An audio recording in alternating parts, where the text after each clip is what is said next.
దైవజనులు తన జీవితంలో ఒక అనుభవాన్ని మాట్లాడారు నాతో. సంఘంలో ఏదైనా డిస్టర్బెన్స్ వచ్చినప్పుడు, సంఘంలో ఏదైనా సమస్య వచ్చినప్పుడు ఆయన సంఘాన్ని పిలిచి, సంఘాన్ని కూర్చోబెట్టి ఆ డిస్టర్బెన్స్ ఏంటి, ఆ సమస్య ఏంటి అని అడిగేవాళ్ళు కాదు. ఆ సమస్య వినేవాళ్ళు, వెళ్ళి మోకాళ్ళేసి ప్రార్థన చేసేవాళ్ళు. దేవా, నీ చిత్తమైతే నేను వెళ్ళేలోపు ఆ సమస్యను నువ్వే సాల్వ్ చేయి. ఏ ప్రాబ్లం అయితే వచ్చిందో, ఎవరి మధ్యన వచ్చిందో వారిద్దరిలో ఎవరో ఒకరు తగ్గాల, ఎవరొకరు నీ మాట వినాలా అని ప్రార్థించి వచ్చి చూస్తే ఇక్కడ సమాధానం చేసి ఉండేది. ఇక్కడ కార్యాలు జరిగిపోతూ ఉండేవి ప్రార్థన ద్వారా.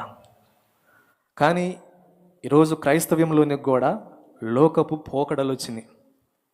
టైం టేబుల్ కూడా ఏర్పాటు చేసుకున్నారు యేసయ్యకు. అది కూడా ఎందుకని, ఆ మాత్రం అన్న చేయకపోతే, ఆ మాదిరి ప్రార్థన అన్న చేయకపోతే జీవితంలో సుఖం ఉండదేమో, కష్టాలు ఇంకా ఎక్కువైపోతాయేమో, బాధలు ఇంకా ఎక్కువైపోతాయేమో.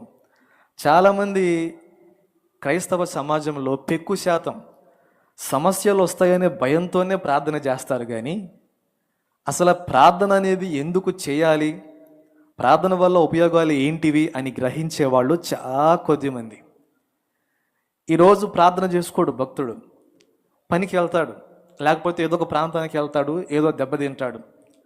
ఆ దెబ్బ తిన్నాక అతడు అనుకునే మాట ఏంటంటే, నేను ప్రార్థన చేయలేదు కదా అందుకే నాకు ఈ శోధన వచ్చింది, నేను ప్రార్థన చేసుకోలేదు కదా అందుకే నాకు ఈ ఇబ్బంది వచ్చింది అని ప్రార్థనా జీవితాన్ని ఒక ఆచారంలాగా మెయింటైన్ చేస్తూ ఉంటారు కొంతమంది.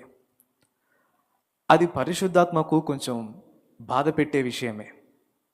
పరిశుద్ధాత్ముడు కోరుకునేది ఆయన నీతో మాట్లాడాలి, నీలోన ఆయన ఉండాలా, నీ పైన ఆయన సంచరించాలి, నిన్ను వాడుకొని నీ ద్వారా కార్యము చేయాలని ఆయన కోరుకుంటే ఆయనకు కూడా టైం కేటాయించేసి ఆయన వద్ద నుంచి ఆశించడమే తప్ప అసలు ఆయనకేమీ కావాలో అని అడిగే భక్తులు చాలా కొద్ది మంది.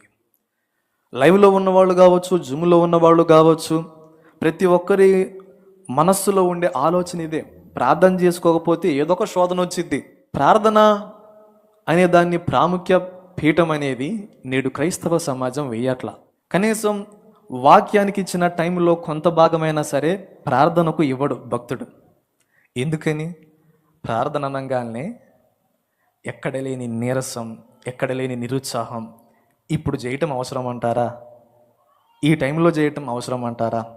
తర్వాత చూద్దాంలే, కొంచెం వీలు పడ్డాక చూద్దాంలే అని బ్రేకులు వేసుకుంటా చివరికి అసలు ప్రార్థనే లేకుండా కొంతమంది జీవితాలు ఈ రోజున గడుస్తున్నాయి. ఒకరోజు చేస్తాడు, ఎంతో భారంతో చేస్తాడు. రెండో రోజు అదే భారం వచ్చిద్దా అంటే రాదు. చిన్నగా భారం తగ్గిపోతూ ఉంటుంది. రెండో రోజు కొంచెం భారం, మూడో రోజు కొంచెం తగ్గిపోయింది, నాలుగో రోజు కొంచెం తగ్గిపోయింది, ఇంకా ఐదో రోజు అసలు ప్రార్థన చేయకుండా పనికి వెళ్ళిపోతాడు.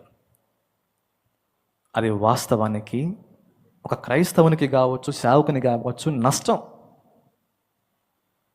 సేవకునికి అర్థమైపోయింది, సేవకుడు గ్రహించగలుగుతాడు. ఏమని? అతడు ప్రార్థన చేసుకున్నప్పుడు అతని అంశాలు ఎట్లా ఉంటాయో, ఎంత పేలవంగా ఉంటాయో అతనికి అర్థమైపోయిద్ది, సంఘానికి కూడా అర్థమైపోయిద్ది. కొంతమంది అయితే అంటారు మాతో, మా పాస్టర్ గారికి సేవా జీవితంలో ప్రార్థనా జీవితం ఉండదన్నా, ప్రార్థనా జీవితం ఉండదన్న.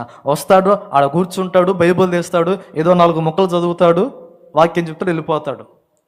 ఆయన గురించిన ప్రార్థన అనుభవాలు మేము వినలేదు, ఆయన ప్రార్థనలో పొందుకున్న ప్రత్యక్షతలు మేమేం వినలేదు, ప్రార్థన ద్వారా ఆయన చేసిన కార్యాలేవి మేము వినలేదు. ఏదో వస్తాడు, 2-3 వచనాలు చదువుతాడు, వెళ్ళిపోతాడు. తప్పితే ఆయన ప్రార్థన అనుభవాలు మేము వినలేదన్నా అని కొంతమంది విశ్వాసాలు చెప్తూ ఉంటారు.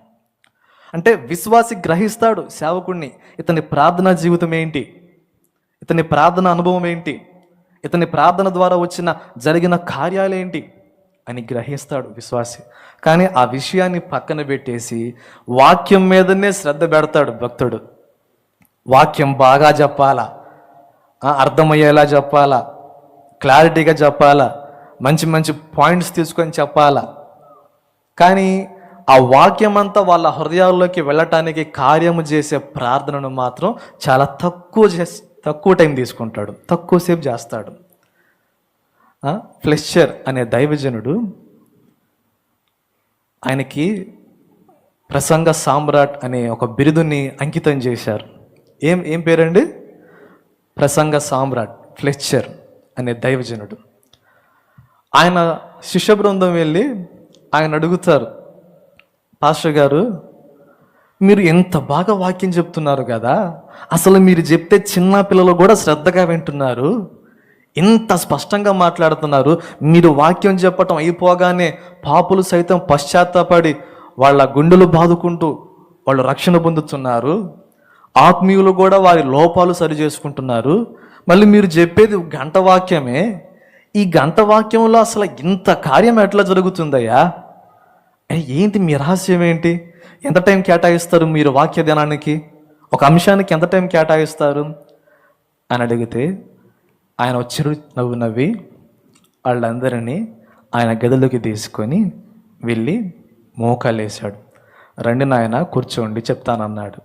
వాళ్ళు కూడా మోకాళ్ళు వేశాడు. ఆయన ప్రార్థన ప్రారంభించాడు. ఇంకా ఆయన ప్రార్థనలోకి వెళ్ళాడు. ఇంచుమించుగా 2 నుంచి 3 గంటల సేపు మోకాళ్ళ మీద నుంచి లెగవలేదు. ఆ మోకాళ్ళ ప్రార్థన అయిపోగానే ఆ స్టూడెంట్స్ అంటారు, ఆ శిష్యులు అంటారు, పాస్టర్ గారు మీరు ప్రసంగ సామ్రాట్గా బిరుదు ఎందుకు గాంచారో ఇప్పుడు మాకు అర్థమైంది. మీరు ప్రసంగ సామ్రాట్ కాదండి, మీరు ప్రార్థనా సామ్రాట్ అని చెప్పన్నారు. దేవునికి స్తోత్రం. ఆ బిరుదును బట్టి ఆయన ఏం అతిశయపడలా. ఆయన అంటాడు, నా ప్రసంగాలు ఏమున్నాయి నాయన, నా ప్రార్థన చూడండి, నా భారాన్ని పంచుకోండి అని ఆయన ద్వారా వచ్చిన దైవజనులు ఎంతోమంది ఈ రోజున గొప్ప గొప్ప స్థాయిలో ఉన్నారు. చనిపోయాడు. కానీ ఈ రోజు ఉన్నటువంటి ప్రార్థన జీవితాలు ఉన్నాయా భక్తులకు అంటే లేదని చెప్పాలా. వేళ్ల మీద లెక్కేసుకోవచ్చు వారములో గంటల కొద్ది చేసిన ప్రార్థనలు. ఆనాటి భక్తులేమో జీవితాన్నే ప్రార్థనలు గడిపేశారు. ప్రసంగానికి మాత్రం కొద్ది టైం కేటాయించేవాడు. ఇంకెళ్ళి మోకాళ్ళేసి దేవా నీ కార్యము జరుగునట్లు సహాయము చేయి అని మొరపెట్టేవాళ్ళు.